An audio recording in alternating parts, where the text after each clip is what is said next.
Good evening, ladies and gentlemen, boys and girls, children of all ages. I've decided to go full-on wrestling mode tonight, and we are indeed live.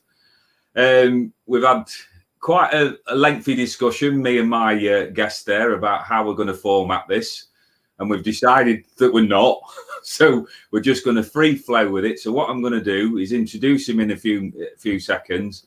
And I'm going to let him take charge, and then we're just going to go back and forth about the experience that we've just had at the Stonehenge Solstice Festival, the work that we're doing, the things that we've got in the planning stage, and maybe some inspirational quotes and guidance for anybody who's looking out there that might be a bit bogged down in the energies. Because I'll tell you something, coming back from that, it's just been absolutely mind-blowing for me, and it's absolutely fantastic. So let's get that out of the way, and I'll introduce you to my guest, who's an absolutely wonderful man, and I've known him now for about 4 or 5 years. We've met on the show circuit. I'll let him explain who he is and what he does. He's my friend. A big round of applause, a big welcome there for Mr. Paul Willcock from HandsR4healing, and we will get him on there to share the screen. There's the big build-up for you, my friend. It's all on you now. Love it. Yeah, we did meet on the circuit back in 2019 in your grace course. That was my first ever mind body spirit. I started with one little table, didn't I? And a little Reiki chair in front of that little table. I think I had 3 or 4 pyramids and a couple of little crystals, and that's how I started my life on the journey on the circuit. So yeah, amazing, magical. But we're not here for that. We are here to talk about what's happened. And yes, we are free-flowing. So Stonehenge, how magical was that? I know we've got quite a few people on already watching. So we've got a few hellos here. Hi, Victoria. Hi, Kirsty. Hi, Caroline. Hi, Claire. Hi, Vanessa.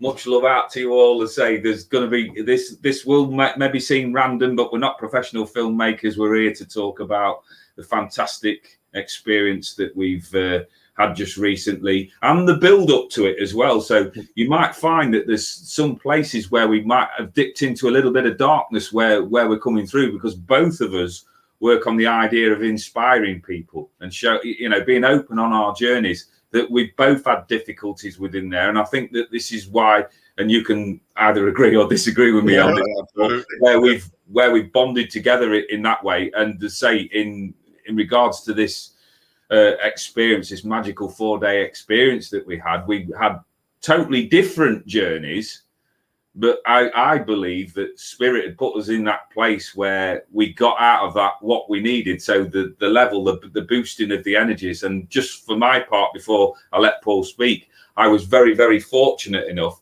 to give you insight onto this. About 6 or 7 weeks ago, I had a dream, a very intense dream, that's told me I needed to go down to Stonehenge, right? I've told many people before while I've been working that I'm a very black and white kind of guy up until my spiritual journey started. So I was one of these buggers who was driving a lorry past the Stonehenge going, look at all these sad gits hanging out around a pile of stones and laughing at it. Anyway, thought, why on earth would Spirit say to me, I need to go down there? Because it's just not me. It's not my thing. I don't decry it or anything like that. It's just not my thing. 2 weeks after that phone call, I get a phone call from my smiling friend there, offering me an opportunity to go down there to the Stonehenge Solstice Festival for 4 days and be the only reader down there. So life talks about looking at all of the synchronicities. So I took up on what Paul says, and this is where this journey really, really took off. I was told by Paul, I was told by many other people, that I would understand the significance of all of this when I got down there, right? Truthfully, hands on heart, didn't get it, right? All of the time down. Imagine having your dad going out on you on a night out. I turned up to a field full of people that I couldn't have been any more separated from. I was asked if I was a snooker player. I was asked if I was a well-dressed security guard. And you've got all of these people that are just free-flowing and enjoying and living life, and there's me stood in the middle of this field feeling rather awkward. And this is where my journey started to now open up. truthfully, didn't get it all, and I've told Paul this until the following morning when I got home, and I get emotional feeling thinking about it, because it's going to change the course of my life. It's been amazing. So, it does. Still a few more hellos, Paul. Yeah, go on. Hi, Let's see who else is on. So, got Gaz. Hi, Jamie. Hi, Emma. Hi, Gaz. Hi, Barbara. We're getting a crowd in now, mate. It's brilliant, isn't it? Right. So over to you. And let's start off. I mean, Stonehenge build-up was amazing. So as you all know, I had a massive shift. Well, out-of-body experience, which changed my life, the course of my life for good, back in 2016. Stonehenge has been a massive part of my life since then, and this year, obviously, being trained and involved in obviously organising it and being part of that focus group has, well, that's just made my kind of festival even more special. But this year, obviously, having the trade, it wasn't until someone asked if we had a tarot reader. I was like, no, we don't, but I know someone that might do it. And that's when I kind of went, right, I'm phoning Rick Paul. He'll do it. So yeah, that was the call. You then said, well, just have been thinking about Stonehenge. Spirit's been telling us to go to Stonehenge, and then obviously this. So after what? You said give me 24 hours, and I think you took what? Maybe 30 minutes? But yeah, okay, I've got to do it. And it was magical. We got down there, and like I say, you kind of did feel like a sore thumb, but everyone loved it. Everyone kind of come and seen the special kind of wisdom and talent that you have. So it was absolutely amazing to watch. It was chock-a-block, fully booked from start to finish. We didn't actually get any time to ourselves. It was kind of, well, time management. What can we say? Yeah. So trying to fit people in for half-hour slots. And Rick's kind of stepping into this mad power and ripping this kind of energy fields and wounds and pains and traumas out of people, and it turned into something so magical and so beautiful. And I think obviously taking you to the stones after all the rigmarole, all of the delays, sitting by the fire, missing the bus, and then going, right, I've had enough. I'm not doing it. I'm just going to bed. I'm going to be fresh tomorrow. We're fully booked. Okay, Rick. Let's just. It wasn't until the girls had said, "Oh well, we're driving. We've got a seat spare." I was like, "Well, surely we can squeeze in." And Rick turned around and says, "Well, I can drive. Why didn't we think about that 2 hours ago?" So it's like, yeah. So we jumped in the car, and it wasn't about 1:30 when we got there. We had a little wander around the stones, felt the energies kind of weaved around dead bodies on the floor. I think that really got to you, that one, didn't it? The bodies on the floor in the stones, and you're stepping over them. I mean, it does get dark and it does get cold, but snuggling up should be definitely on the field. Lying on the stones is kind of inappropriate, but it was what it was. So you kind of had a wander around, felt the energies, and then got a little bit overwhelmed, I do believe. I, however, stayed out and, as I say, sat around the stones, and I'm probably sure you've all heard the story by now. I've spread it all over. The energies of the actual stones was unreal. And you got them. You got that energy as you walked around and touched them stones. That's what it is. I mean, back in 2016, when I first went, I went with conspiracy brain. I thought the world was going to end. Aliens are coming to attack. And I kind of went to the stones and I was like, well, what's all of this about? Don't know, don't understand, don't feel it. And it wasn't until I got away from the stones and got home that I had a massive out-of-body experience, which changed everything. It tapped me into source energy, give me my Reiki, psychology, hypnotherapy, give me mind stuff. Obviously, I still haven't got the words and vocabulary to kind of speak them out, but that gives me my opportunity to be able to express in more simplified terms and analogies, which I... So, what did you receive from the stones when you got back? I mean, I'd had conversations, and this is like you're saying, and I agree with you. Sometimes, I mean, you know me, I don't have a problem communicating or speaking, but there's sometimes where experiences in life that just aren't words for. It depends on what your mindset's like. And my mindset over the years has been fairly sort of cut and dried. And over these last 6 years that I've been doing this now, I've learned not to get myself pigeonholed or stuck into anything, because things can change in an instant. And to put into context what you said about getting agitated up there, this is like, for me, it's a combination of a lot of experiences, because in my previous line of work, I was diagnosed with PTSD because of a riot at the prison. So it makes me kind of reluctant around crowds. But then when you start to tap into your own energy and your own power and you're connecting in with spirit at a different level, you have to accept or compromise maybe that people are going to be attracted to that energy. So what the energy that I draw from people is wounded people who've been through similar experiences, people who've had difficulties themselves in processing, because I feel that they pick that up off me, that they know that they can come and sit with me without judgment. What freaked me out, Paul, was just that I'm aware of that now, and I did my utmost to give people enough space so that I could feel comfortable enough to walk through, but they weren't sort of pulled towards me.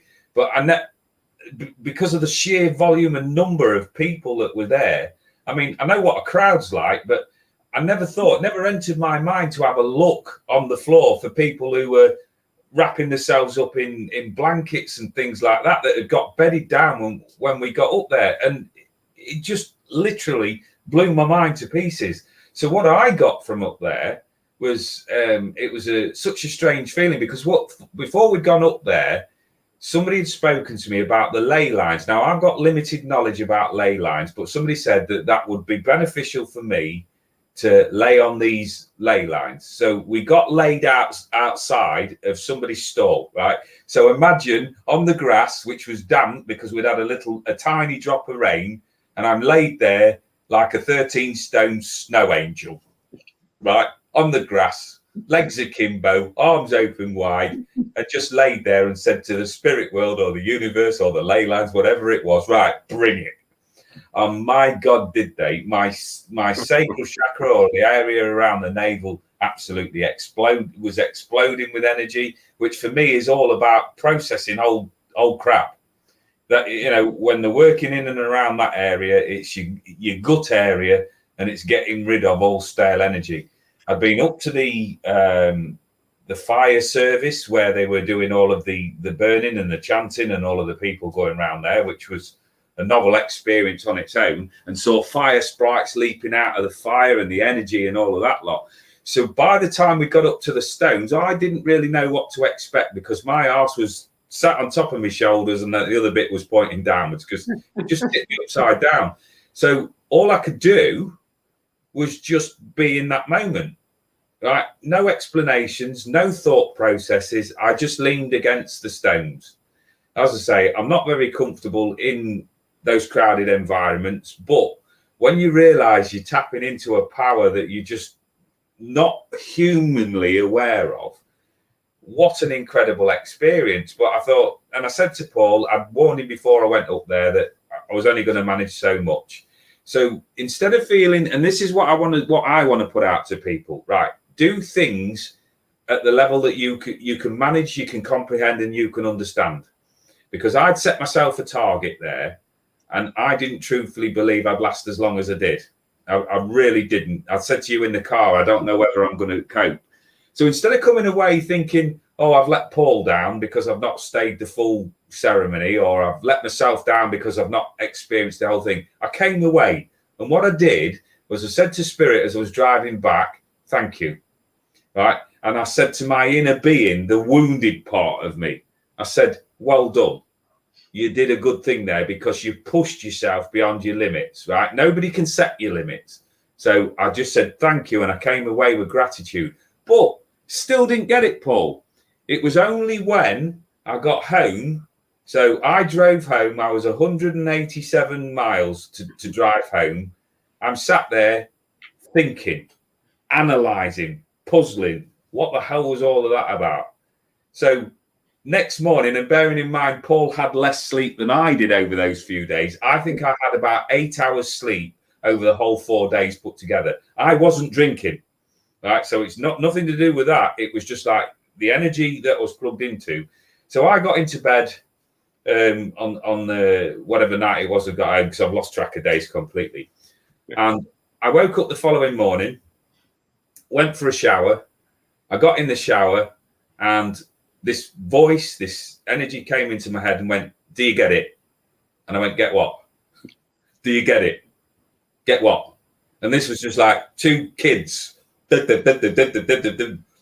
Right, put your head down. So I'm in the shower. I put my head down like that. And it's not a pleasant feeling when you've got the shower smashing on your head, right? It is not a nice feeling. So I opened my mouth so I could breathe. Right, do you get it yet? No. Right. We told you on Sunday about shedding a skin, letting go of the layers. Any clues? And I'm going like that. Right, you've just been born again, and just washed all of this shit, all of this crap, all of this thing, and multiple flashbacks of readings, information that I'd given, conversations that I'd had with people about where I should be. And then I realized the biggest lesson that I've learned from all of this is, and this is going to sound strange coming from me, but I am I, right? I am the thing that I have been looking for. I am the thing that I've been hiding away from. You know, so trying to pigeonhole myself and put myself into little boxes to suit promoters, to suit various criterias. Right, need to fit into this box so you can actually go into this venue. What Stonehenge gave me was carte blanche to go into that environment and be me. Right? No, nothing. Just went in there, carte blanche would be me. And what I admire about this man, before I hand back to him, was the fact that how he drew people. And I had a moment while I was down there with this as well, because he was just like a magnet for people's energy. And I stood there in admiration, right? Stood there like, you know, hailing the Messiah, because it was a magical thing to watch. And then I looked round, and the people, right? People can't comprehend this, Paul, can they? When you're the only reader there, you're fully booked from early in the morning till late at night, and you've still got a queue after. It got to the stage, didn't it? And you'll back me up on this, where I had to turn people away because I just haven't got enough energy to complete them all. And I stood there, and the amount of hugs, the amount of well wishes, the amount of feedback that I have had for a normal, everyday working guy has been incredible. Nothing short of incredible. People, when they give you a compliment, that come out of that pain zone, when we're removing the pain blocks and we're energy and things like that, which you're changing people's lives. And I'm not turning around and saying that for myself. That's been the consistent wording. You're helping people remove these blocks, finding their own inner being and giving them the courage, unlocking the keys. So part of my training when I did all of my therapies and things like that was, I was told, build rapport with a client and then use what the client gives you to help work. Right? And that's all I do in my eyes. But if you hear and you embody yourself in that energy, I mean, I'm still now, and I've been back over a week, and I've done more work elsewhere.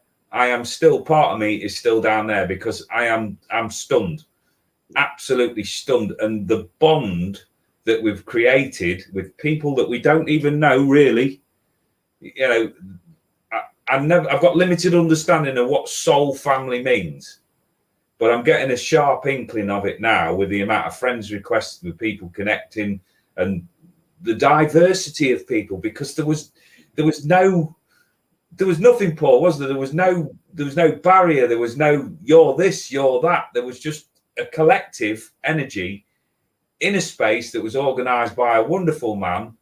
Paul got involved in it. The volunteers pitched in. Everybody did their own thing. We've got some good stories that we can't tell on air about certain people, but you know, when you put the collection of memories together, yeah. You know, those of us that stayed on this planet, and I think you know where I'm going with this. Yeah, it was just magical. I can't. It's magical. It's a magical community, and obviously the team that's pulled this together, we've taken like half the time because obviously it handed back over to us late on. So next year is going to be even more magical. I do have someone in line to work with you next year as well.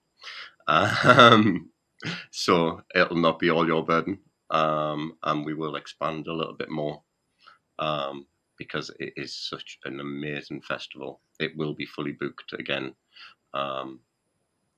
And as I said, like you said, they come to the event and they can be themselves. They don't have to wear the masks. They don't have to, like you said, you took off your waistcoat.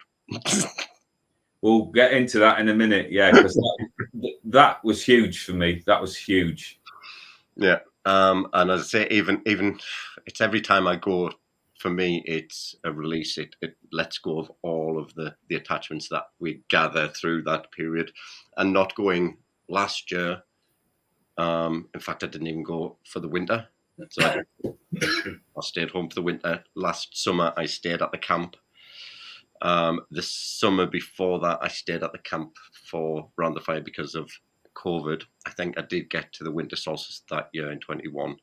But it feels like it's been so long that I've been there. And when I got there, it was just, like I say, leaning against the hailstone and having that amount of energy. And as you look at Shani's message there, as soon as I hugged Paul, I burst into tears, didn't I? It was beautiful. Yeah, that energy was just huge. As soon as Shani gave me a hug, she did. She just broke down. So we've done some healing.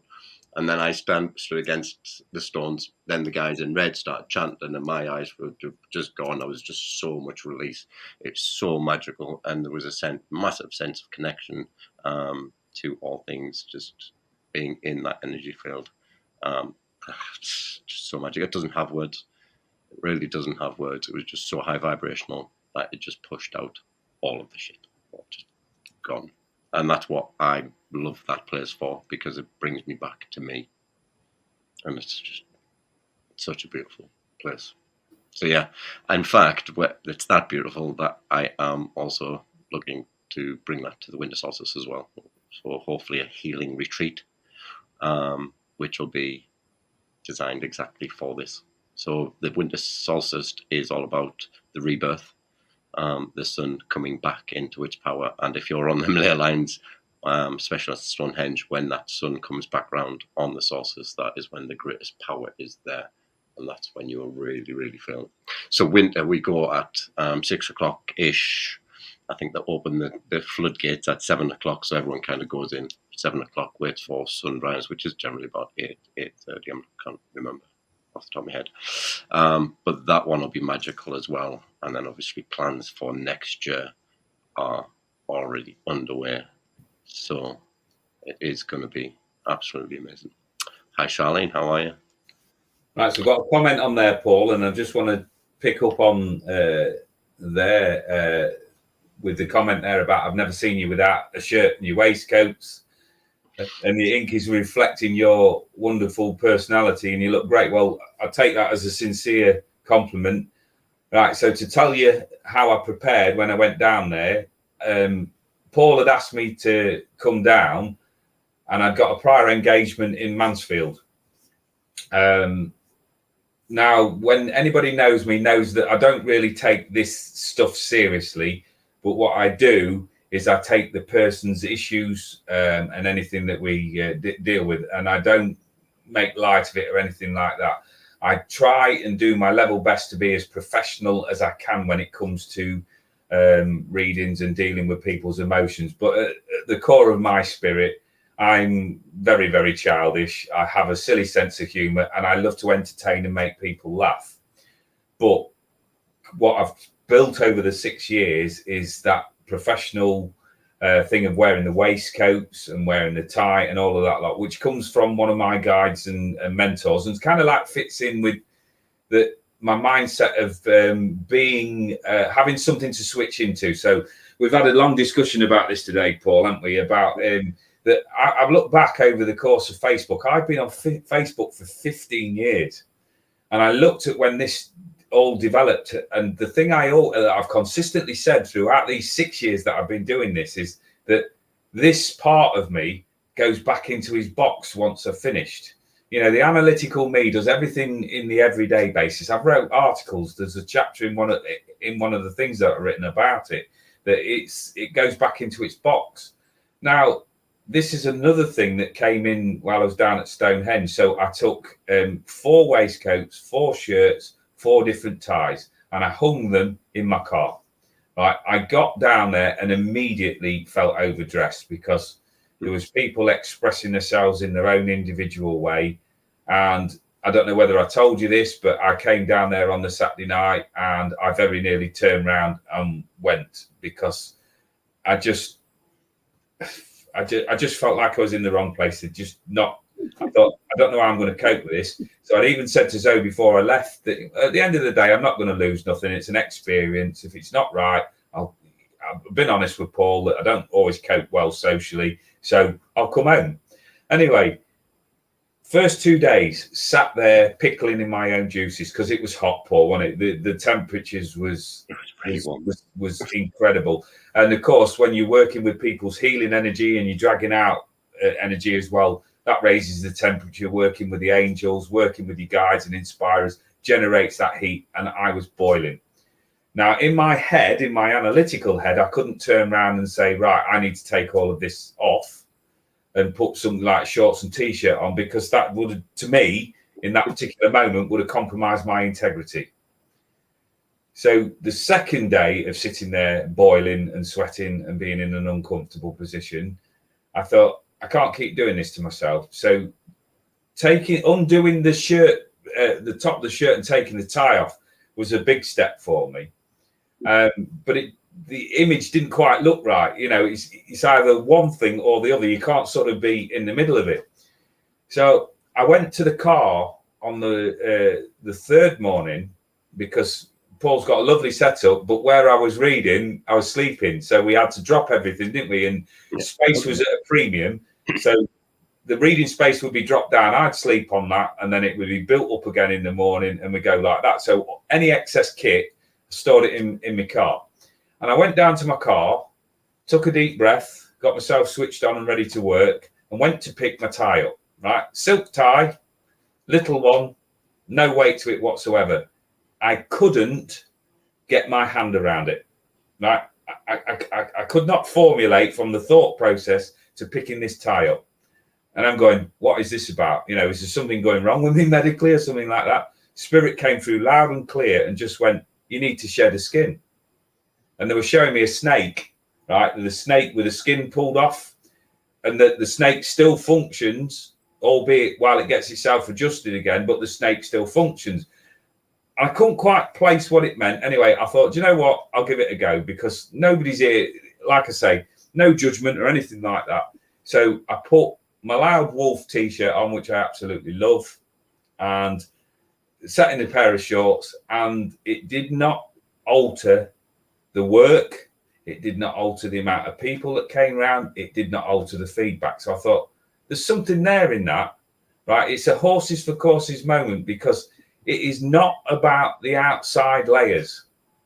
And we've spoken about this, haven't we, at length, about being the center of your own storyline. So where this change has come about, right, I am not sitting here and saying that I am abandoning the waistcoats, because I've got far too many of them that are quite valuable to say. But what I am going to do is more of my stage work and things like that, where I need to be more comfortable, where you're under lights and things like that. It is not a pressure to make that change. So when I got home, I had relayed certain conversations to my wife. And for those that you have paid compliments to this shirt and the shirt that I wore with a tie-dye the other day, that is down to my lovely wife, who went out and just went, right, I'll buy you. So she bought shirts. Because I hate shopping, Paul. You know, I don't do shopping in any way, shape or form. So the changes are going to come in, because I've realised that people would draw to me if I wore a bin bag. But what I want to say to people, though, it's when you've got things and thoughts fixated in your mind that it can only be this way, you're restricting your opportunities in life. If they're your people and they're your tribe, they will come to you. If you're working for their highest and greatest good and working from a decent level, and you're not judging them, and you're not angry at them, and you're just being your true, authentic self, magic happens. And that's me talk for quite a while, but I just thought I'd address what you said. And I love that. Thank you. I love that. Let's go through to some of these messages, because there's some beautiful messages on. Yeah, let me just start panning through a few here, Paul. Yeah. So that's Shani saying that when she had stood with you, she's against the healing stone. It was mega. That's where the photo come from. Shani took that one. So Vanessa is saying that you always give the best hugs. Absolutely. It's a beautiful energy. Maybe next time I could go to get the hug the stones for some awesome missing healing. Yeah, highly recommended. Highly recommended. If you can only get down there for the evening, I mean, or even if you can only manage as much as I did, the benefits far outweigh anything else. Charlene, you know that we've got a vision in your mind for winter anyway. So come next summer, yeah, there will be some magic healing. So there's always a way of going there in comfort. There is always something to be had. There's a pod or something like that. I'm sure we'll be able to get you down. I'm sure you'll be able to manage. Yeah, put it out on the Stonehenge festival list, and if you're part of that family, I'm sure that wherever you are, that arrangements can be made to get you wherever you need to be. Yeah. It's well worth it. You know, even if you sort of put yourself out a little bit expensively, you'll be welcomed. You know, there's so much to see and do, and say the lovely thing is that there's nobody judgmental down there, Paul, is there? Everybody's welcome, all walks of life. You're your soul. You're not a person. You're not an it. You're not an ism. You're not a. Yeah, you're nothing. You know, in your individual aspect of life, and when we see it from that point of view, that we control with our emotions, with our energies, with our thoughts and actions, we control our immediate environment. So when we start to interact with our spirit, people's peers, friends, family, when we interact with them in such a way, then that's when the magic really does happen. It really is truly amazing. Well, if you look back at Paul's previous videos, I don't know whether you put them all out in the end. Paul sent me a series of videos, and you can actually see, you know, what happens when you get back into your real world and into your real story, just what it took for that man there that I'm looking at to put on what he did and what he gave out to everybody, and the energy that he gave.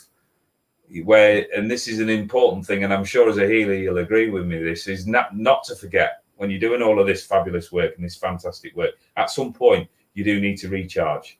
Absolutely. You know, absolutely. you need that's to take that time out, because I mean, Paul's called it the post-festival blues.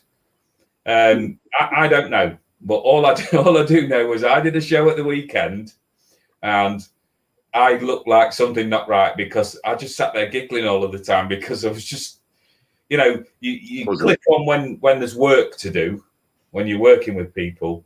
But somebody said, was I tripping on something? No, I really wasn't. I had one beer while I was down there.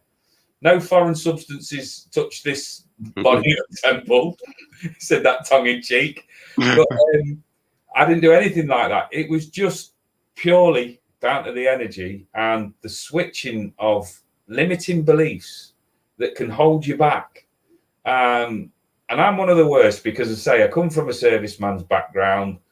I was in the prison service for 12 years. But they decided that I don't want that element of control in my life. I just want to help people access their best qualities. I just want people to take them towards self-empowerment. Paul's on a slightly different path to me, but when we consider it, you know, all of the people that we've met, I said to Paul this afternoon, he was walking up to the stones with a guy, and they were having a conversation in a language that basically I just didn't understand. But I'll tell you what I did take from it. And this is where people who lack self-esteem or lack confidence or things like that, where you put your energy lower than where it should be. Right. We're all contributing. We're all doing a bit, even by people coming on here and joining in with us. Right. It's a collective energy, and the collective will always beat the minority. So even though that the world is in a difficult place, and I don't doubt that. I don't doubt that. I'm a realist, but we're making steps, we're making progress. I guarantee you 100% that the world is awakening, right? Getting past this labels and this ism and having to stand on your soapbox. When you watch people stand there from multi different backgrounds, right, all coming together, like round the fire pit, round the stones, just round the camp in general. You know, there was nothing that was any too much trouble for anybody. Anybody that had gone short on anything, you know, food, the whole lot. Outside Paul's thing, barbecues and all sorts going off. Everybody chucked in, you know. And that's what, for me, without getting too much on my soapbox, that's what I feel that the world in general is missing. You know, the community-based aspect of things where people have got that common goal. We get caught up in this consumerism and all of the, I don't know what you call it, Paul, like curtains around us. It's not a real life. I sat and put the telly on the other day, and I've had a habit for 20 odd years of, I put the text on. Basically, I want to see quick flat news flash, entertainment, and the football. After about 30 seconds of it being on, and I listening to them in the back, I couldn't bear it because it's all fear-based. Right? I don't care what background you're from. The whole system is set up around us to put us in a place of fear so that we can be manipulated, moved, and controlled. What I saw down there was brilliant because that was an individual's energy. They made their own choices. They made their own journey. You know, there was people walking all over the place. There was people sleeping there. There was people that nipped in. There was people that stayed there for hours and on hours. But the energy, you know, was just fabulous. It's just, for me, it's just been mind altering. Yeah. And that's what that place does. It does. So any low vibrations that we're carrying, so any attachments, any fears, any kind of traumas that come from the past, stuff that we don't even recognize anymore, all of those stuff are low vibrations. When you put them in the vicinity of a higher vibration, such as Stonehenge, they are eradicated and they will leave in any way they can. So it's called entrainment in science. It's the low vibration will always be eradicated. It'll always come up to meet the high vibration. So anything that you're storing, like you say, that stagnant energy that we put into the solar plexus, into the sacral, all that stagnant energy we've pushed down through years and years of fighting and not expressing ourselves and accepting other people's bullshit, that just gets lifted. It gets absolutely annihilated. And yes, people will go back out into the world and take more bullshit. When we actually see and have that release and understand where we are in that given moment, we then wake up and stop accepting people's bullshit. We actually see what it is. We understand how the energy attaches, why we're in the place that we are. We go out to society and you see it just sticks to you and it's like, whoa, no. And new boundaries, please. And we start owning our life and owning our energy and stop giving it away to other people. So it's just a massive place for any kind of growth and healing. And that's obviously why I love it so much and why I want to take more into the new festivals going forward. So obviously the winter one will be magic, and next year's summer solstice will be growing again. So we're going to have more healers, another extra healer tent. We will expand slightly as well. So it's just amazing. I'm so privileged to be part of it. And obviously all you guys out there, especially the hugs, the healing, the community. It's just so amazing and, as I say, just beautiful. Just absolutely beautiful. I mean, if you start to step into your true role, so the thing is about me, right? I love my spiritual life. I'm now stepping into that permanently. Paul never switches off. I have little boxes where I put things in. You know, there's the spiritual side, there's the dad side, there's the work side. I promise to the 30 people that we've got on at the moment that they're no longer going in the boxes. What you see is what you get. If you choose to engage with me, then you choose to engage with me. Full stop. In this storyline, because yes, I get that I've got flaws. Yes, that I get that maybe I don't always get the concept of things. I can be a little bit too blunt. and too straightforward. But people accepted that. I mean, I had one reading in particular down there where I spoke to a lady and I started putting the brakes on a little bit because she was going through difficulties. And she said to me, I want you to be brutal with me. I want you to be honest because I need to be brought out of this particular moment. Now, right, normally if somebody throws that at me, that's like game on. But I stopped, I hesitated because I wasn't convinced that if I went full on that she would manage without either upsetting her or offending her or feeling that she was in a place of judgment. So I take time to explain to people when I'm doing my healing that I am your bald-headed Jiminy Cricket, your voice of conscience while I'm working, right? And when I'm working, I start to build up an enthusiasm for your life, right? And I believe 100% in every single client that I've ever sat and read for. But the thing is, and this is where the clause comes in, they have got to match my enthusiasm for their life before progress can be made. So to be perfectly truthful, when I was listening in on that reading with her, I'm like, I held back and she went, no, I need this. So she got the full lot, which intensified the energy that I gave her. Worked through the issues, worked through the things. And at the end, I was literally pulling energy out of people and sending it away because it's in the right place to send it into the ground. Let Mother Earth sort it out. When we finished, I kind of apologized, which is unusual for me, but I apologized. And she went, no. She came into my chest.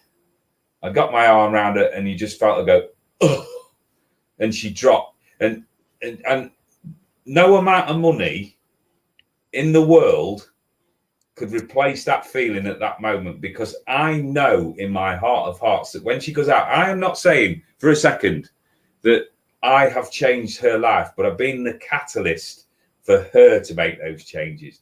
And when, like Paul said over the last week, 10 days, about being the central character in your own life story, and I got a very clear image with quite a few people when I was coming in, the amount of readings that I did. So imagine having a tennis ball, right, with all of your hopes, your dreams and your aspirations, right?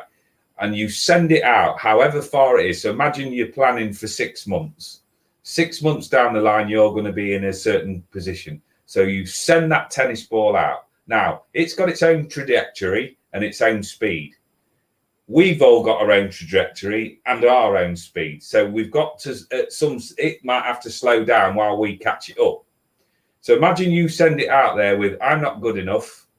I'm not clever enough. I'm not beautiful enough. I haven't got the ability to do what you do, etc., etc. At some point, you're going to meet that tennis ball.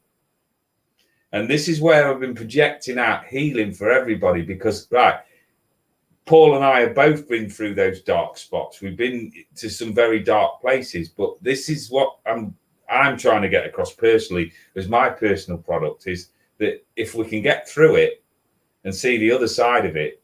I mean, I attach a lot of humor to my work, but every day that you get up, that you can turn your hand up like that and you can touch your bedclothes, wherever it is that you are, and you can feel that fresh air, you can make changes, right? You can make changes to your life. You can make huge changes to your life as long as you give yourself permission to do that. Because if you're stuck in this blame culture, this past life and mistakes that you made, you're using your life's hours to put on your tennis ball to project out that you're going to meet again and again and again. Now, I'm not telling fairy stories here, right? Because I know how difficult life can be. But what I want for people, and there's an interesting comment on there that's talking about lifting the veil. That's what I want for people. Right? I'm no David Icke or anything like that. No conspiracy theories. I'm just looking at the collective energy of people that I've interacted with over the last year, in particular, where until this last couple of weeks, I've not seen it. I've not got it. And this is why I believe I was baptized, because I've been given a big gob. I've been given the ability to communicate, but I've always been embarrassed by it. That stopped. That stopped this last weekend. It's gone, because both Paul, lots of these people that are on here now that are commenting about being in that environment. We're on a mission. Absolutely. We're on a mission. We are, as a collective, going to change people's whole way of life. Brings us back into the 18th and to the energy change. So there was an Earth heartbeat, which was shown to change from a sine wave to absolute mad sacred geometry on the 18th. So the heartbeat went into such a high vibrational frequency, it changed the monitors into sacred geometry. And that was on the 18th. That was the day we started the festival. So you'll not get cute and fluffy with me, because I once did a show with somebody and they got quite a high energy themselves and they weren't used to being challenged over their perceptions. And this was a psychic supper, guys. So it was an event that I was paid, being paid to be at. And this particular lady was very argumentative with me. And in the end, I turned around and I thought, well, people are allowed their own perspective. And they truly are. And even when you sit with me, if you don't want to go further than where I'm going to take you, that's fine. I genuinely don't have an issue. But when somebody's there is deliberately blocking and they're not being flexible enough to even consider that what they're doing is not beneficial to them, because I'm not bothered about me. I'm not bothered about my ego. I'm not bothered whether I'm perceived as any good or not. What I want is the best for that client, whatever situation it's in. So in the end, I turned around and I went, okay, this is going nowhere. And then as I walked back, I turned around and said, right, I want you to remember this if you remember nothing else. If you want cute and fluffy, go buy yourself a kitten, because you ain't getting none of that from me. I'm just a guy. I'm just a normal working guy that has been lent a fantastic power. And where I've been a little bit frightened of it because of the way it might be perceived by other people, and this is the daft thing, they don't matter. So all of this bullshit about being trained by the right people and impressing them and being a product of this, that, and the other, it's all a load of crap, right? Every person that is watching this is a beautiful reflection of their own inner being. It's just that sometimes we don't switch on. We get stuck in this physical vibration, this, the meat suit. We get trapped. I call that the ego, the whole vessel, the whole Paul Willcock, all of the thoughts, all of everything. This character in this reality is the ego. When we wake up, we integrate that higher self into the mindset, into the body, and that's when we really start to elevate and heal ourselves. That's when we step up again, and that's when we kind of stop doing all the shitty things that we do to ourselves. That's when we detach. That word as well. You keep on talking, mate, and I'll keep pinging these. We've got some lovely comments coming in. So give it a yeah, it's lovely. I'm right. So just to pick up on that, I am a Reiki master myself, and Paul is far more experienced at Reiki than I am. I do Reiki, and I've qualified up to that standard. But I'm what I call a toolbox gatherer. So I'm qualified in this, that, and the other. But until you sit down with me as an individual, I don't know what it is that I'm going to tap into. So qualified as a hypnotherapist, NLP practitioner, Reiki master, and all of the rest of it, tarot reader, and all that goes with it. But I'm concerned about energy.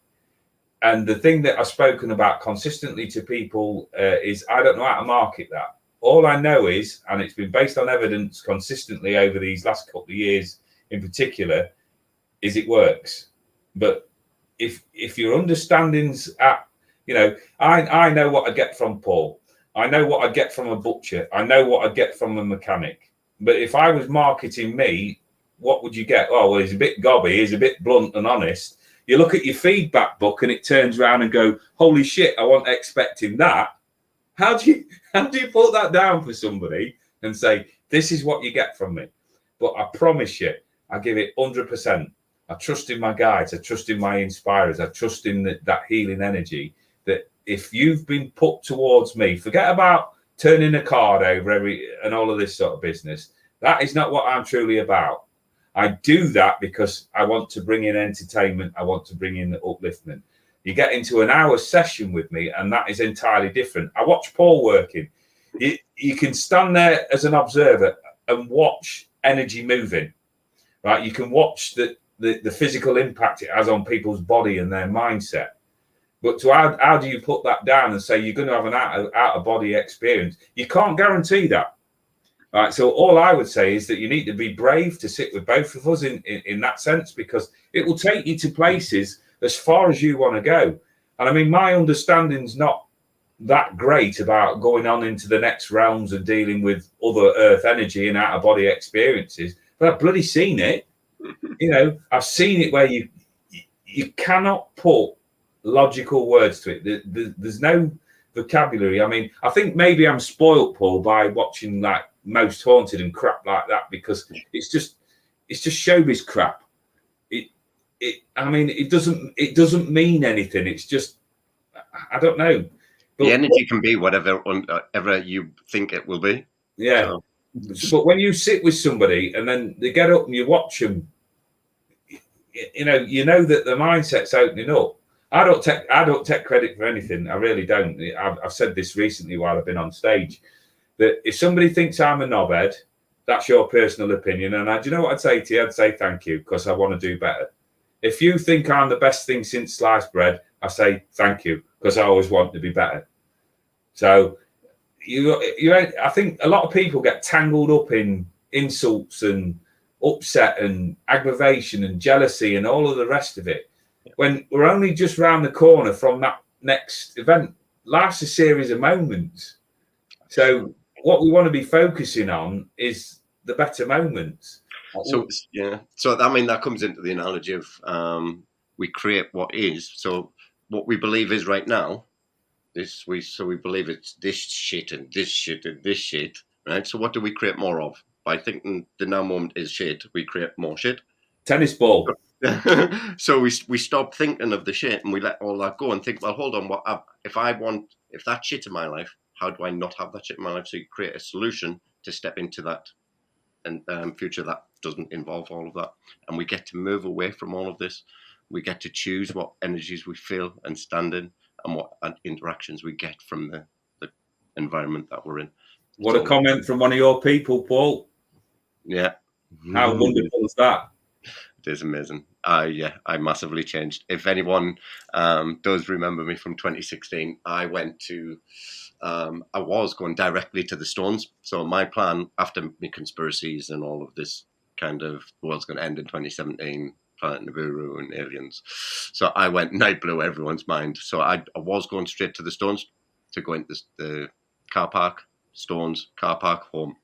But I was a day early. So I ended up booking into the campsite, went and bought a tent, and me, Cameron and Shay stayed there. So we had an amazing time, just the 2 days that we were there, or in fact a day and a half. So we went to the stones. It was like, what? Yeah, but it just changes lives. It's so unreal. Since 2016, I've let so much go. I've changed massively mindset. That reality that I was in is 180 flip gone, completely backwards to what life is actually like. So yeah, I got lots of downloads in 2016 to break free of that mindset that I was stuck in and currently creating at that moment in time. So luckily I got out of that one before 2017 anyway. So, but yeah, we do what we hold it in, whether we buy into conspiracies and stuff like that. We are an infinite energy field. I've just picked up on a comment here that I do want to address. Yeah. There, Linda. Right. Paul and I are both talking about journeys from the darkness and to where we are now, where we're on this page and we're just glowing. You can see it coming off us, the enthusiasm, the experience we've had.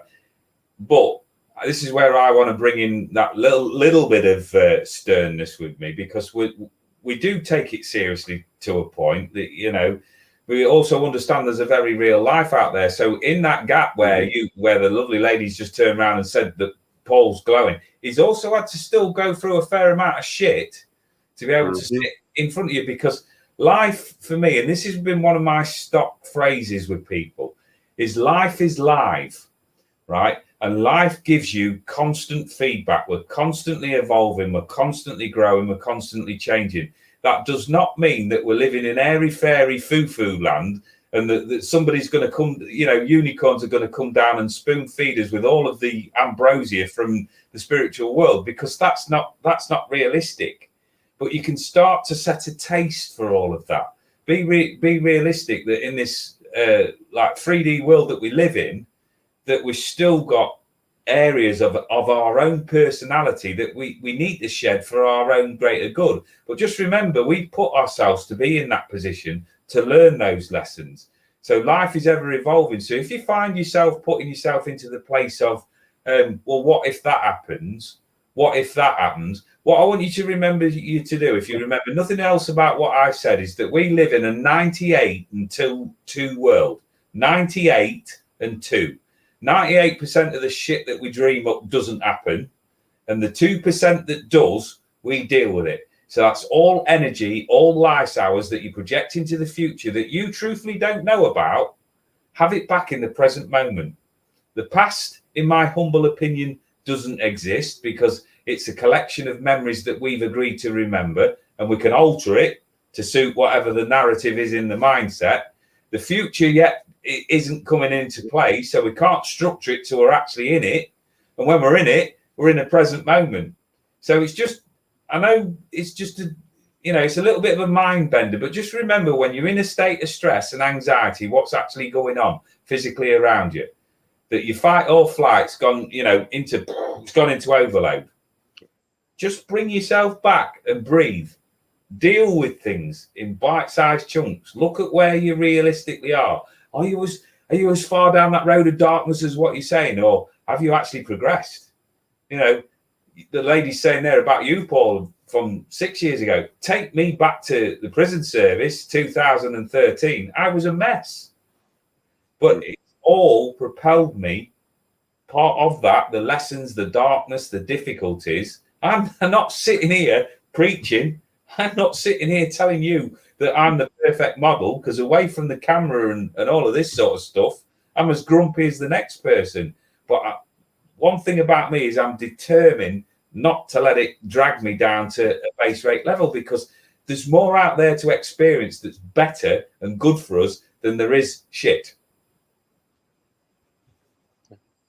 Whatever we concentrate on, we concentrate on, we get. And that's why we're here. We're here to help, to raise that vibration, to show people that it is possible. So 6 years ago, I was bang on the drugs. I was so lost, so deep in darkness and depression and anxiety. It wasn't a nice place to be. But I thought that was like normal. this one. I thought that was normal. Hi, Adam. I like that one. So Adam and I, this brings us on to the next bunch of talks. I know we've been on an hour, but obviously we have me and Adam. So I wanted to be aware. I got home, I made them videos. I didn't want to get out of bed. I was like, I don't want to be here. So come Sunday at the market, I was ready to go. I'd already kind of looked, and Adam was like, right, okay, Adam, we're going to do this. So we spoke, and it's like, right, we're going to do the healing tour. And we've spent the last 2 days researching all of the different festivals. And me and Adam are going on tour next Wednesday. So yeah, we start that 3 months healing tour, and we're going to go around different festivals. I think we've still got a few, maybe 4 weekends left to fill, but that is going to be special and amazing, and that's going to kind of incorporate all of those healing energies, bringing people into their own space, their own vibration, and allowing people to find themselves within all of the healing vibes. That's something magical to look into. And as I say, bringing all of that energy forward, we are going to document it somehow, because me, Adam, and Rick were like, well, terrible at tech. So just, we'll see how it happens. I don't know. I'd love someone to come along and document it, but I don't know how that would work. So yeah, I really do want to kind of bring you guys along on this journey somehow. We'll figure it out. There's always a way. But yeah, just keeping everyone involved in that is again, so mind blown for all of this to get back from the Stones a few days ago and then already be booked on to 3, 4, 5 festivals. There's a couple to reply. There's a couple of big ones that I would really like. If anyone has any cancellations on big events, then obviously I will take them. But I phoned up one, I think it was the Healing Weekend Festival, and asked if they had space. And funny enough, a cancellation just come up. Just want to pick up on that as well, Paul. I went full time with my. I always hesitate to call it a business, but I'm beginning to see it now that it's business in a different light to how I previously perceived it. 6 weeks ago, I was ready to throw it all in because at the end of the day, I've got that caveman mentality, must provide for wife and family, and forget what I think. I'm there as a man to look after my wife and family and put food on the table. Then I realised I'm very, very lucky in this way that I've got a wife that works full time that is actually the stronger component of our house. And quite often when I get off into flights of fantasy with my head is the one that brings me back to level earth. And she said, you do work. You just work in a different way. So it started with this phone call with you. Since I've got back, there's been one or two things that I've been waiting for to see whether they were going to come in. Now it's like 3 phone calls in a row that have now extended because I've got a self-imposed deadline of July the 31st that if I couldn't see a way out of where I currently was with it, that was it. I was going to go and get another job or, do something entirely different, because the only thing that I hadn't considered with lengthy consideration and thinking and analytical and headaches and all of that crap was giving it up altogether and going back, nose to the grindstone and just cracking on with it, because there's certain things in life that we have to do. Over the course of these last sort of 3 or 4 days, I have had some really, really exciting news. Some of it I've done, and some of it at the moment is potential where because there's so many other things involved in it that don't involve me. I've got to wait for somebody to do this and somebody to do that. But I'm now looking at least another 6 to 8 weeks on top of that deadline now before I need to consider anything, because it's opening up. And that experience there that set me up for that as well. So that's another string to the bow that Paul's graciously invited me back. I'm hoping that I can accept that invitation. And also that Spirit at the moment are putting around me about transportation in a camper van type of thing. So, the potential once you open up, I went, I feel really grandiose saying this, but it's funny. But the other night, right, you get a phone call, you get a message. Would you be interested in doing Zoom meetings? And as Paul's just alluded to, both of us are shit on tech. So I went, yeah, okay, whatever. Just send me a link and I'll jump on there. Found myself the other night for 5 hours reading in Durban, South Africa. Whoa. Right. Then I've got a message from somebody about doing podcasting and things with them as a guest on the West Coast of America. I've had a lady at the festival, I don't know if she's watching because all over the place with it all at the minute, that has said if I'm willing to read, she will get the people at her house in America. I mean, the potential. The only potential is how limited our beliefs are. That is the only restriction. It's just, it's amazing once you open up rather than seeing it through a narrow viewfinder, like your binoculars where you sort of screw that thing down and it brings in that aperture. You widen it out to its biggest thing and you sort of put your energy out that way. You send that energy out and like attracts like. So there's people out there, believe this or believe me not, that are looking for you and your skills and your talents. But if you're lost in this, I can't do, or I can't do it like that, right, you're missing the point. There's so much potential every day that you get up to do something entirely different with your life. I mean, to take this comment here, and since COVID, I've not been back to my spiritual church, and yes, I have missed it, and time and people take over at times. Right, what I would say though, right, I'm kind of like on the fence with this. I never want to set out to offend anybody that's religious or anything like that, because each people has their own way of expressing their spirituality and things like that. I personally don't get on well with sitting in churches because I feel it's quite restrictive to me. You know, I'm back in that old mentality then, where I've got to go in and I've got to watch my P's and Q's and things like that. And there's certain things you can't say, and there's certain things that you can't mention, and there's all sorts of odd rules as far as I'm concerned. But in regards to finding people of a like mind, spiritual churches are a lifeline. All I would say is, when you find your niche, you know, your connection and things like that, is take more time expanding it outside the church's beliefs and things like that, so that you truly know who you are, right? Not what the product is, because spirituality means, and spiritualist means one thing to one person and one thing to another. All I'm interested in as a spiritual person rather than a spiritualist is helping people find their true self and engage with everything out in this wonderful world of ours that's out there for you. But you've just got to,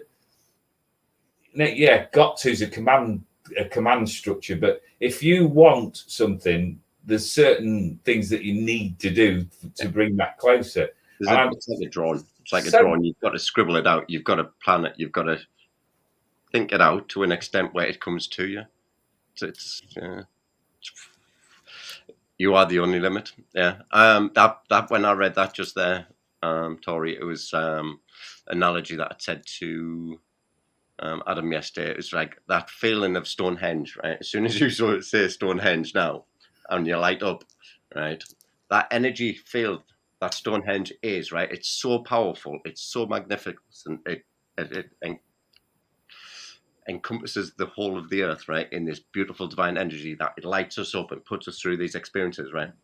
But you walk away from Stonehenge and you think about Stonehenge, and that energy is within you. It is a tiny part of you. So if Stonehenge and all that magnificent energy is just a tiny speck of your energy, how powerful are you when you let everything go? Can't speak high enough of it, of a collective energy and people's openness to welcome people.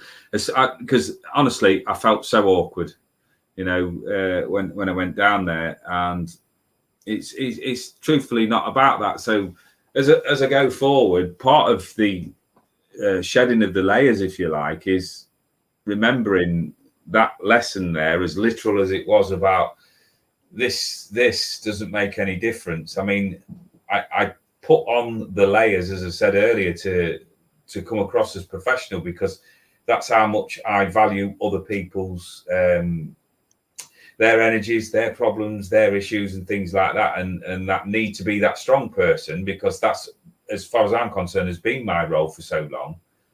But the person that I've forgotten all of this is this person here. You know, anything that was perceived as a compliment, anything that was perceived as, right, turning around and saying, do you know what, because I'm good at that, that's my strength, in my limited head, was about ego. And when I say ego, I don't mean what you've been talking about, Paul. I mean that sort of egocentric, where you're being big-headed. I've always had a mindset that I don't mind anybody who's big-headed, egocentric, whatever you want to call it, as long as that they back it up. Yeah. You know, as long as they prove it. So anything that I've got involved in, I've always been reluctant to turn around and say, you know, I am a big presence in a room, and I am good at what I do. It just does not sit with me. But then when you walk around an event like that I've just been party to, where somebody comes up and recognizes you and just says, I want to say thank you for everything that you've done for me. And I'm like, well, I haven't, if I've been part of a catalyst that is going to help you make different choices. I'm thrilled and I'm honoured. But what I've done is I've driven home with that as well, is gone, but you were part of that.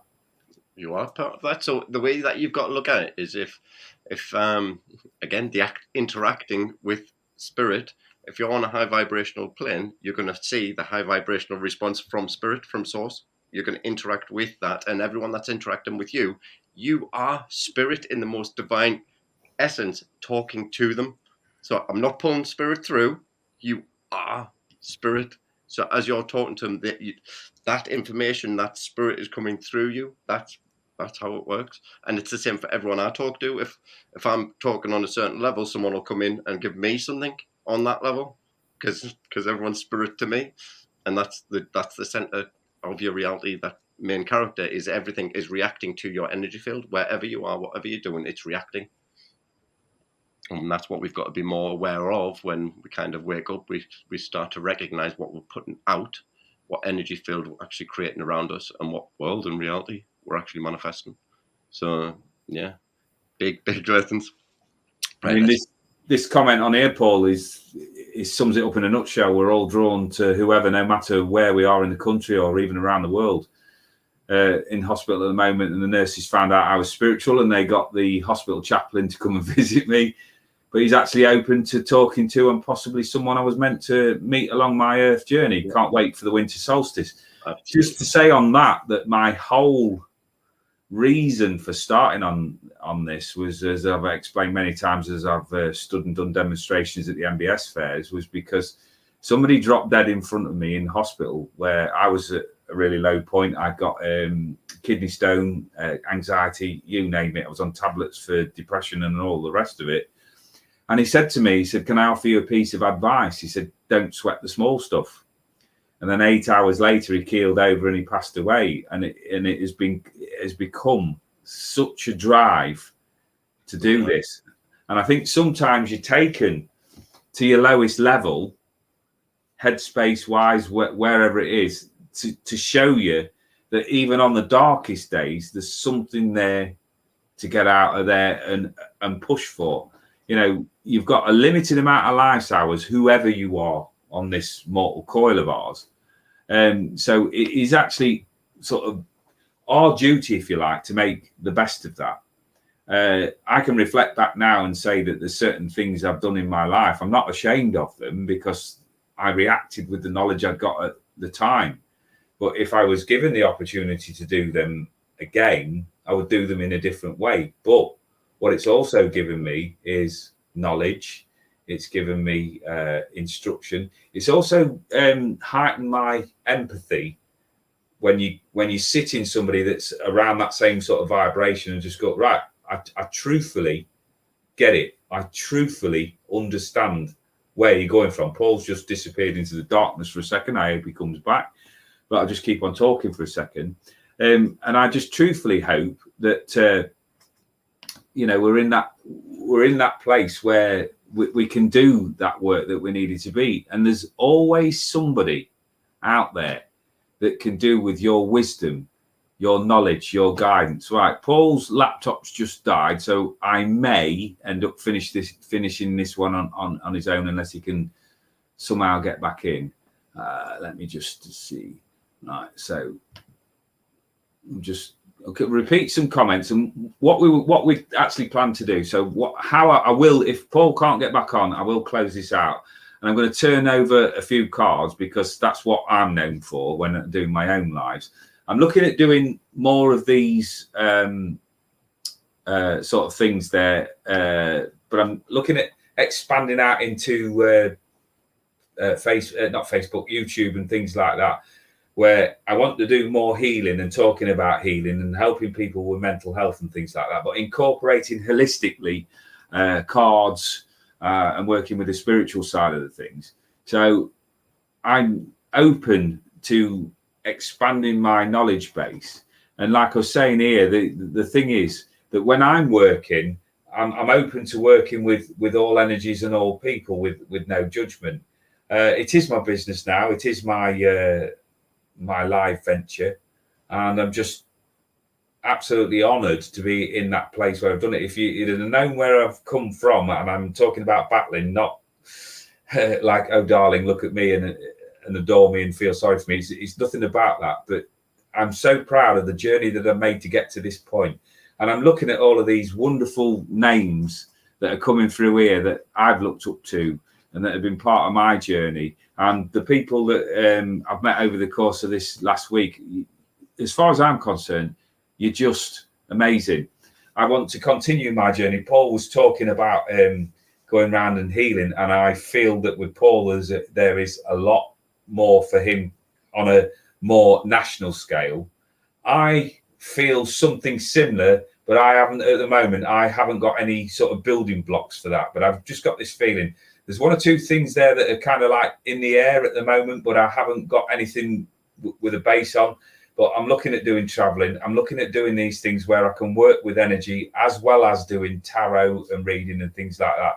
Because what is my passion, what is at my heart, is helping people understand the thought processes that they go through, connecting them in where I can spiritually, but removing blockages and working with people's mental health. I am just so passionate about it. Right, guys, it's looking, right. So I'm just going to make mention of this lady because she is, as far as I'm concerned, I meet a lot of amazing people.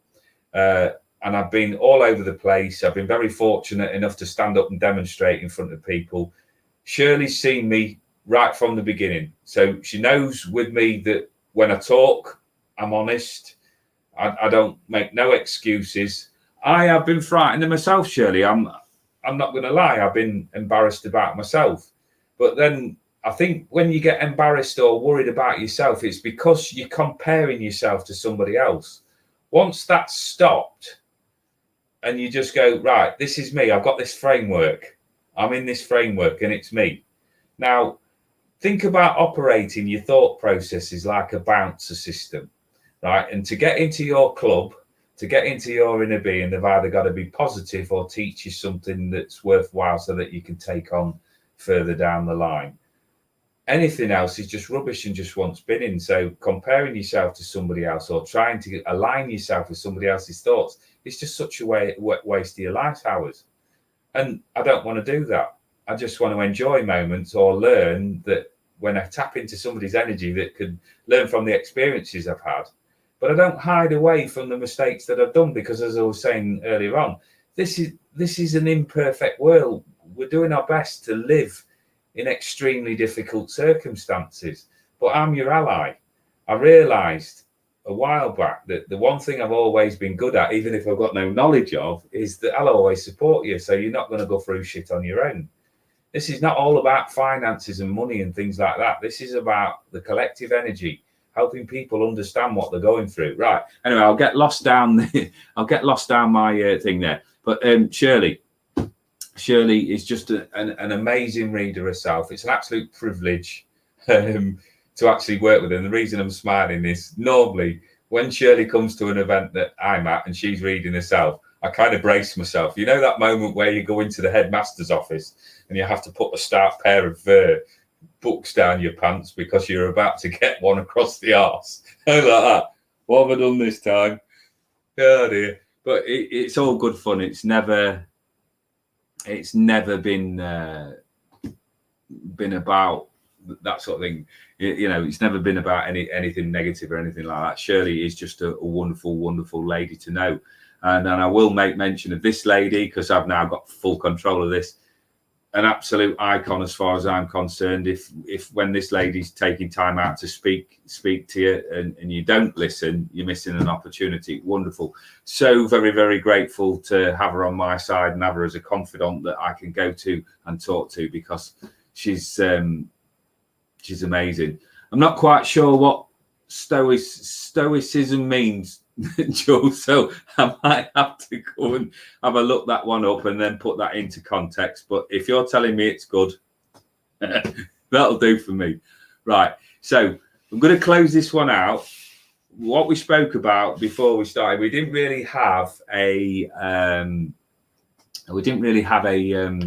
sort of plan in mind. The idea was to free flow and talk about the plans for the future, the experiences that we've just recently had.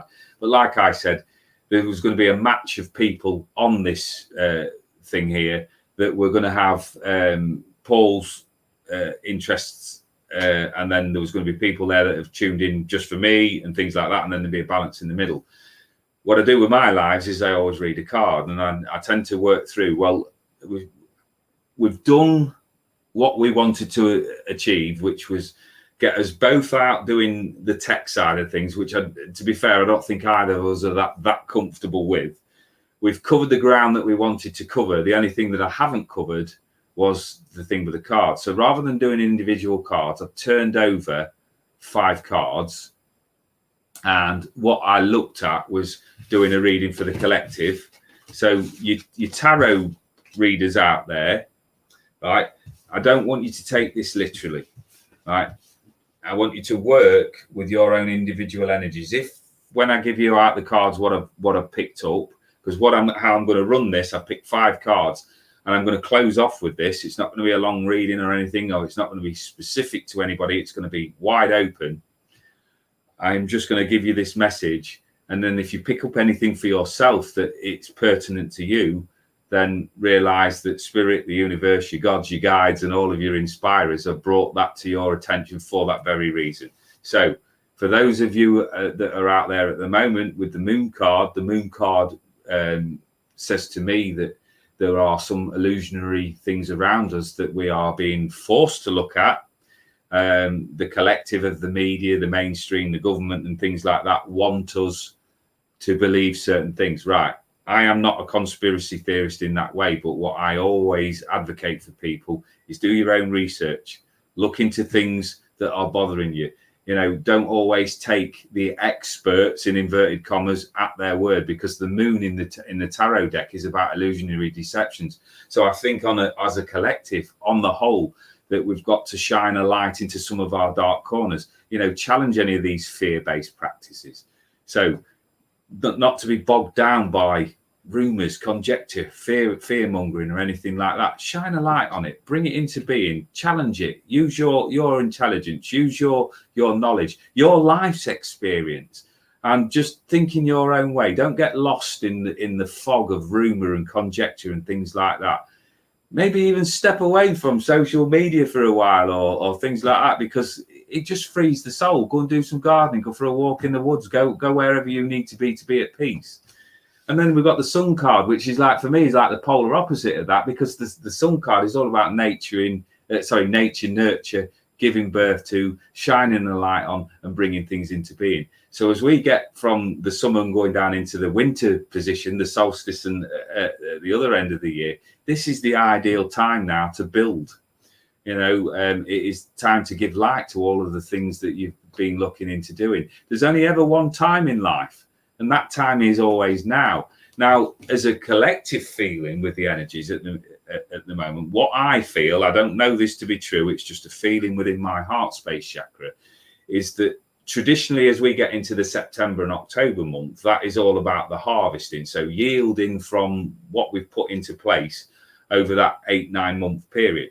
Now, I feel that because we're going through a tower moment where we're tearing down old structures, old thought patterns, old procedures and things like that, that's going to have an effect on the Earth's energy. So lots of things have got to be sort of stripped back to a layer. So at the minute, we're doing a lot of prep for going into next year. And I think that March and April of next year will be where we will yield the results from the work that we put in this year. I truthfully feel that this year is a building year. It's a preparation year, and that we won't fully see the results of the collective until we get into next year.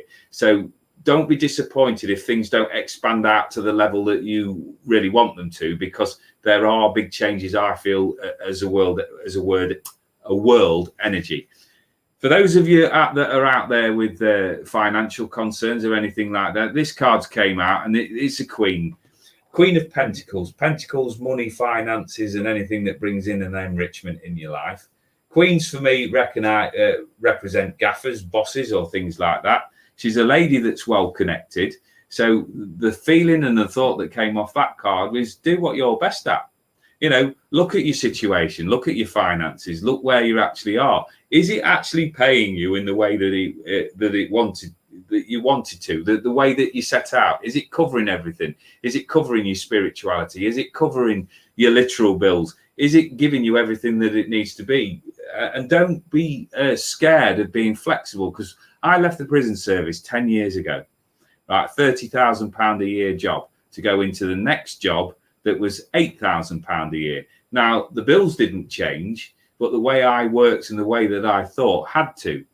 And I'm there now, 6 years later on. I'm not earning anywhere near as much money as what I was in the prison service, but the cost that I was paying in regards to mental health, physical well-being and things like that was immense. It was something I couldn't afford. Now I'm out of it. I might not have the literal money side of the things, but I'm in a place where I feel more at peace than I used to. So when I see the Queen there, maybe there's some of you out there that just need to get into that space where you've got to have a bit of order. You've got to be the gaffer for a bit, get things into place. Expect the better things in life, but find a way of working towards them as well. And I said to you earlier about casting the tennis ball out. Don't cast that tennis ball out and with negativity and then expect to walk into anything but negativity. The Queen of Cups. So the Queen of Cups there is a lady that's got her emotions under control. She's talking there that her thoughts there are probably being a little bit overrun by her emotions. So the message out there is those that are struggling to make a decision. What's your intuition telling you? What's your gut feeling on things? Are there things that need changing? Are you changing for the sake of changing? Has somebody else led you down that path? So when I pick this card up, I always feel about stepping outside of that emotional override where you get into, sort of fight or flight, where you get into a panic. Put that little bit of cold in there. Put your logical, analytical mind in there. Fact-base your decisions. Don't jump into anything rashly, but trust the intuition, because your inner being stays with you from birth to death. So don't forget that. Sorry, death. It's not death, but the passing into the next role that we're going to play. And the Lovers card, quite simply, without getting into anything wishy-washy, because I hope there's still a bit of me left that's a little bit black and white there. The Lovers for me is all about support in this thing. I'm always drawn when I'm doing this reading there, that I know roles are interchangeable, male and female these days, but I'm always drawn to the biceps there. Biceps for me there signifies strength, bringing in that upliftment for people. And I think in regards to this as a whole, it's talking about working with people that are on the same wavelength as you, that support you, that will guide you and support you. Don't be putting your energies into people that are going to go out there and take the piss, that are going to go out there and upset you or undervalue you or undermine you. Right. Keep in mind that you are unique, talented individuals. And as you go forward into this week, I want to say to each and every one of you that have come on here and supported myself and Paul and sat here as we spoke to you for nearly an hour and a half, to the 35 people that were on, the 47 people that have left us an emoji, bless you. Thank you very much. And on that one, I don't really know what to say. It was just an off-the-cuff idea that me and Paul had. I had a walk this morning and I was going to come on and talk about one or two things. But this is, for me, has ended in the perfect way. So my love goes out to you. I'm sure Paul's love goes out to you. And thank you very much for listening. When we'll do this again, I'm sure at some point when we figure out how it's all gone with the feedback and all of that lot. So from me, Rick Paul, the Urban Angel, and from Paul there, from HandsR4healing, check out either of our pages, Rick Paul Spiritual Medium /psychic on Facebook there, about the readings and the work that I do. And on that, good night. God bless. Thank you very much.